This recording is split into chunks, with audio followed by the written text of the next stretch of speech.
जंतर मंतर पर जब दिखेंगे, इतनी भीड़ दिखेगी तो पूरे देश में जबरदस्त उबाल आएगा। और सरकार इसीलिए घबराई हुई है, इसीलिए अलग अलग जगह हम लोगों को डिटेन करके अलग अलग थानों में भेज रही है। मतलब आगे कदम क्या होगा? अभी 29 तारीख को जो हमारे सुप्रीम कोर्ट के एडवोकेट हैं श्री प्रशांत भूषण जी, उन्होंने कॉल दी हुई है, एडवोकेट्स की कॉल है। आप लोगों से ये बात सही है कि सब लोगों को नहीं मारा गया, कुछ लोगों को लेकिन बहुत बुरी तरह से मारा गया है और उनके हाथ में छोटे छोटे चाकू भी थे जो पुलिस की वर्दी में थे। जब मेरे लोग आएंगे जंतर मंतर से जब आपको वहाँ पर बसों में डाला गया, उसके बाद कहाँ कैसे क्या हुआ? नहीं, उसके बाद बड़ी अजीब सी स्थिति लगी। पहले तो वहाँ से हमें उठा के और घुमा के हमें लेके गए, पहले वहाँ पे वो जो संसद मार्ग थाना है वहाँ पे रोक के रखा। देन उसके बाद में वहाँ से गाड़ी को लेके चले, तो हमने सोचा कि शायद मंदिर मार्ग थाने जाने होंगे। वहाँ से घुमाते हुए लेकर आए, वो घुमाते हुए लेके और फिर वहाँ से चाणक्यपुरी की तरफ को होके फिर पटेल मार्ग पे होते हुए हवाई अड्डे के इधर को आगे फिर यहाँ ले आए और यहाँ ला के फिर यहाँ से आगे को ले गए, कापासेड़ा थाने के सामने ला के फिर यहाँ से आगे को ले गए। फिर गाड़ी वहाँ से मतलब एक आगे शायद वो है एक फार्म हाउस में शायद रखने का था, फिर उसने शायद क्या हुआ हमें नहीं पता। उसके बाद आगे को ले गए और वहाँ हरियाणा बॉर्डर से घुमा के और तब यहाँ लाके यहाँ इसमें कापासेड़ा थाने में इस समय हमें को डिटेन किया हुआ है। देर से हिरासत में है आप? नहीं, आप समझे कि जिस समय हमें प्रोग्राम तो 12:30 बजे हमारा वहाँ पे था और आप समझिए करीब 1 बजे के लगभग हम लोगों को वहाँ से डिटेन किया। उसके बाद से लेके आ रहे हो, तब से हम लोग यहीं पर हैं, इसमें कापासेड़ा थाने में है। अब जिस समय भी हमको छोड़ेंगे उस समय की बात है। लेकिन सर आप लोगों से ये बात सही है कि सब लोगों को नहीं मारा गया, कुछ लोगों को लेकिन बहुत बुरी तरह से मारा गया है और 3rd डिग्री भी की गई है। उसका एक छोटा सा सबूत जो हमें जब बस में बिठा रहे थे, आप वो तो पब्लिक डोमेन में आप सब लोग देख ले किस बब्बरता से, और लोग जो थे वहाँ पे बैठे हुए वो अमित शाह जी के डायरेक्ट टच में थे, जो पुलिस ऑफिसर्स थे। एक मुझे लास्ट में मारपीट के अंदर किया है, सबसे लास्ट में, तो मुझे शुरू में नहीं मारा गया।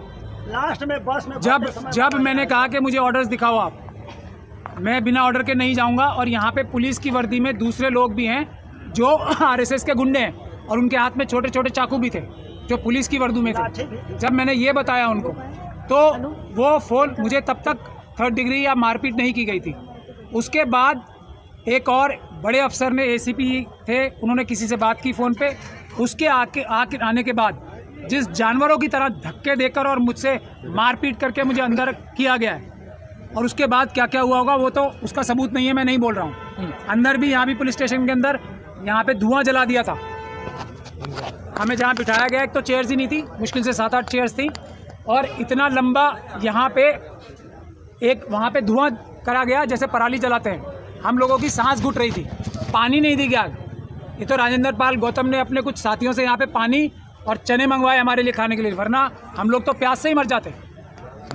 तो क्या कारण है सर इस समय जो आप एक सच्चाई की लड़ाई? उसके बाद उदित राज जी आए हैं यहाँ पे, उनका भी हम धन्यवाद करना चाहते हैं। लेकिन हम देश की जनता से ये कह रहे हैं, हम लोग आपके आह्वान पे ये संघर्ष कर रहे हैं। अब आपकी जिम्मेदारी है, आप जहाँ जहाँ भी हैं अपने घरों से बाहर निकले और पीसफुल प्रोटेस्ट करके ये ईवीएम की आवाज़ उठाएं।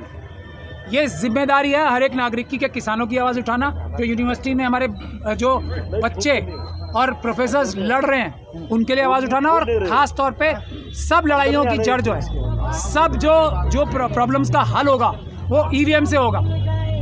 ईवीएम क्योंकि इनके हाथ में है, इसीलिए ना ये किसानों से डरते हैं, ना ये स्टूडेंट से डरते हैं, ना ये टीचर से डरते हैं, ना किसी आम नागरिक से डरते हैं, क्योंकि वोट देके इनको हराया नहीं जा सकता ना। तो ईवीएम की लड़ाई जो है मदर है सब बुराइयों की। अगर ईवीएम हट जाएगा तो यही मोदी जी आराम से काम करने लगेंगे, यही मोदी जी ईमानदारी से काम करने लगेंगे, और यही मोदी जी घुटनों के बल बैठ के पूरे देश की जनता से माफ़ी मांगेंगे कि मैंने इतने अपराध किए हैं। अडानी जी को मैंने पूरा देश लूट के दे दिया, मैंने अंबानी को पूरा देश लूट के दे दिया, मैंने चाइना को, जो सुब्रमण्यम स्वामी साहब कह रहे हैं, पूरा 4000 किलोमीटर जगह दे दी। मैंने देश को 150 लाख करोड़ रुपए बाहर की एजेंसी से, जो IMF और दूसरी हैं, वो मैंने सब लेके अडानी अंबानी और अपने जो गुजरात के इंडस्ट्रीज मित्र हैं उनमें बांट दिया। ये है। और अब देखिए यहाँ से ये अभी अमित शाह जी का फ़ोन आया ना आपको भी यहाँ से हटाने के लिए, ये मैं बता रहा हूँ। अब आपको यहाँ से भी हटाएंगे ताकि हमें अंदर क्या किया जा रहा है आप लोग भी ना दिखा पाए। ये है जुल्म और ज्यादती की इंतहा। यहाँ से अभी हमें पुलिस ने डिटेन किया हुआ है और जिस समय भी यहाँ से छोड़ेंगे मुझे लगता है शायद 6-7 बजे के लगभग शायद हमें छोड़ने के बाद में हम लोग कल बैठेंगे बहुत तरीके से। अभी तो क्योंकि बाहर से जो हमारे साथी आए हैं इस बार बहुत दूर दूर से आए हैं, लखनऊ से हमारे बहुत साथी आए हैं, हमारे साथी गोवा से आए हुए हैं और मध्य प्रदेश में आए हैं, बॉम्बे से साथी आए हुए हैं, नागपुर से बहुत साथी आए हुए हैं, हमारे हरियाणा से जो आप साथी देख ही रहे हैं सब लोग हैं पीछे आप देखें, और पंजाब से आए हुए हैं, जलंधर से आए हुए हैं, पटियाला से आए हुए हैं और साथ में गुजरात से भी हैं और आप देखेंगे राजस्थान से, जयपुर से एडवोकेट श्री पूरनचंद भंडारी जी हैं, पूरी अपनी टीम लेकर 2 बसें लेकर आए हुए हैं। सो अभी यहाँ से निकलने के बाद सब साथियों से संपर्क करना है, कौन कौन कहाँ से है। हमारी एक बहुत सम्मानित भिक्षुणी है, बहुत भिक्षुणी हैं, वो भी अपने साथ करीब 20 महिलाओं के साथ आई, हमें उनका भी पता नहीं कि वो कहाँ है कैसे हैं। सो उनके विषय में भी पता लगाना है क्योंकि अलग अलग जगह से पकड़ के लोगों को अलग अलग थाने में डिटेन किया गया है, कहाँ कहाँ रखा गया है अभी नहीं जानकारी है। और जैसे ही यहाँ से निकल के हम उनके विषय में पता करेंगे, उसके बाद बैठ के कल प्रेस को बुलाएंगे और जो कुछ आज हुआ है और जो आगे की रणनीति होगी बाकायदा आपके साथ में डिक्लेयर करेंगे। जैसे ही आप लोग ईवीएम के खिलाफ मोर्चा खोलते हैं, प्रदर्शन करते हैं, आपको डिटेन कर लिया जाता है और धारा 144 का हवाला दिया जाता है। देखिए, हमें डिटेन करने का जो मतलब है इससे साफ है कि सरकार बुरी तरह से डरी हुई है। अगर सरकार को कोई डर नहीं है तो हमें प्रदर्शन करने से रोकने से क्या मिलेगा उसको, हमसे क्या दिक्कत है उसको। लेकिन सरकार क्योंकि ये जान चुकी संयुक्त मोर्चा के बैनर तले और जो बहुत अलग अलग संगठन लगातार जुड़ रहे हैं और संयुक्त किसान मोर्चा का पूरा समर्थन मिला हुआ है। और अभी मैं 22 तारीख को शंभू बॉर्डर पर भी मैं गया, वहां भी किसानों ने खुल के हमारा इसका समर्थन किया है। तो ये समर्थन बढ़ता चला जा रहा है और आंदोलन पूरे देश में हर गांव में हर गली में ये घर घर तक पहुंच चुका है आंदोलन। इसलिए और सरकार के पास ये इंफॉर्मेशन है, इसलिए सरकार बुरी तरह से घबराई हुई है, डरी हुई है और वो किसी हालत में नहीं चाहती कि कोई प्रदर्शन हो जाए। आज जितने भी लोग आए मैं समझता हूं कम से कम 8-10 हजार लोग जरूर होंगे आज, और ये सारे के सारे लोग जंतर मंतर पर जब दिखेंगे, इतनी भीड़ दिखेगी तो पूरे देश में जबरदस्त उबाल आएगा। और सरकार इसीलिए घबराई हुई है, इसीलिए अलग अलग जगह हम लोगों को डिटेन करके अलग अलग थानों में भेज रही है। रही दूसरी बात, जो धारा 144 की है, ये पूरी तरह से गैर संवैधानिक और गैर कानूनी काम हो रहा। आप देखेंगे कि जब हम लोगों को डिटेन कर रहे थे और एक माइक पर पुलिस वाला जो कह रहा धारा 144 लग गई है, आप हटो यहाँ से, तो हमने ये कहा था, वहाँ एडिशनल वो भी थे डीसीपी, उनसे ये कहा था धारा 144 लगी है, कानून की बात है, तो बताओ कहाँ है, कोई कागज है आपके पास में, किसी का आदेश है आपके पास में, गृह मंत्री का आदेश है, प्रधानमंत्री का आदेश है, किस अधिकारी का आदेश है, या पुलिस कमिश्नर का आदेश है, डीसीपी का, एसीपी का, किसका आदेश है? आप ऐसे नहीं कह सकते। आखिर हम कानून के जानने वाले लोग हैं, आप अगर हमारे साथ में ये कहोगे कि आपने कह दिया, घोषणा कर दी कि धारा 144 लगी है, कागज दिखाओ ना कहाँ लगी है धारा 144, वो नहीं दिखाया।